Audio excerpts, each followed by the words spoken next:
Olá, tudo bem? No último vídeo, eu trouxe aqui algumas informações sobre qual seria o prazo para aquela pessoa que perdeu um imóvel em um leilão extrajudicial, especialmente pelo fato de não conseguir pagar as parcelas do seu imóvel, qual seria o prazo que ela tinha para deixar, para desocupar esse bem e entregar para o novo proprietário, o arrematante.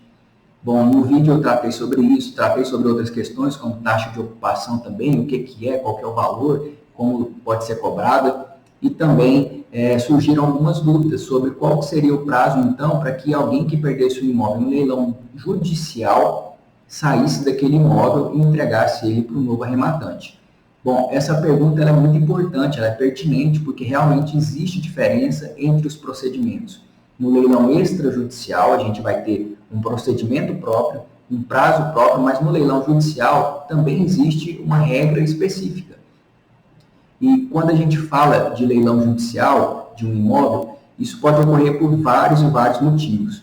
Por exemplo, taxa de condomínio pode gerar o perdimento desse imóvel, IPTU, alguma dívida fiscal, algum débito que ele tenha com um terceiro, por exemplo, fez um contrato e não cumpriu com o contrato, não pagou, não deu um cheque, também não foi pago esse cheque, uma nota promissória, ou então ele cometeu um ato ilícito e vai ter que indenizar, e o imóvel pode ser utilizado para chegar ao pagamento dessa dívida. Então, são várias as hipóteses que existem para que uma pessoa possa perder o seu imóvel. Eu não vou entrar aqui nem no detalhe de imóvel que tenha a proteção do bem de família. O nosso tema aqui é a possibilidade desse leilão ocorrer e qual seria o prazo para a pessoa desocupar. Bom, primeiramente, quando uma situação dessa surgir com a existência de uma dívida, ela pode vir através de um processo que comece na petição inicial, depois passe por audiências, fase de prova, sentença, recursos, ou então ele já pode começar já na fase de execução. No caso da pessoa ter um contrato devidamente preenchido e correto, de acordo com a lei, ou então um cheque, ou outro título.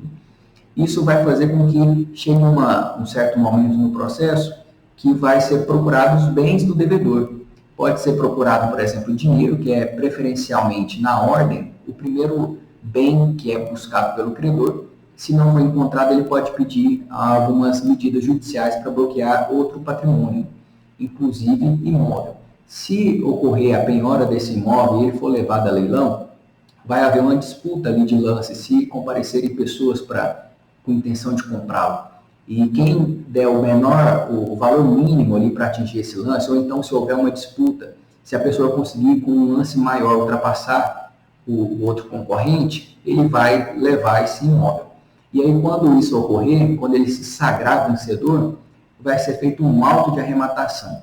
Esse auto de arrematação é assinado pelo juiz, pelo leiloeiro e também pelo arrematante. Depois disso, no prazo de 10 dias, é feita a carta de arrematação, que é como se fosse uma certificação de que tudo ocorreu de forma correta e que não houve nenhum questionamento em relação ao leilão.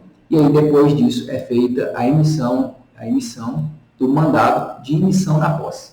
Esse mandado de emissão na posse é o documento que possibilita a retirada do antigo proprietário ou do morador, quem estiver ocupando aquele imóvel, para que o arrematante entre nele. Só que o que a lei traz sobre o prazo para essa desocupação? Ela não traz nada, ela fica calada. E nessa situação, como não existe um prazo fixado na lei, cabe ao juiz, de acordo com a sua razoabilidade, fixar um prazo para que esse antigo proprietário desocupe o imóvel. Geralmente, é fixado um prazo de 30 dias. Esse prazo pode ser até estendido numa situação um pouco mais complexa, quando envolve, por exemplo, o idoso, envolve pessoa acamada, ou então um imóvel comercial que era utilizado por uma empresa e tinha muitas ferramentas e equipamentos. Isso vai caber a cada juiz avaliar, mas, via de regra, o prazo de 30 dias é considerado como um prazo adequado para que a pessoa desocupe o imóvel, procure outro local para morar e não atrapalhe o novo arrematante ali de utilizar aquele bem. Então, essa é a diferença básica entre o prazo para que desocupe num leilão judicial e num leilão extrajudicial. Esse é o vídeo de hoje e até mais.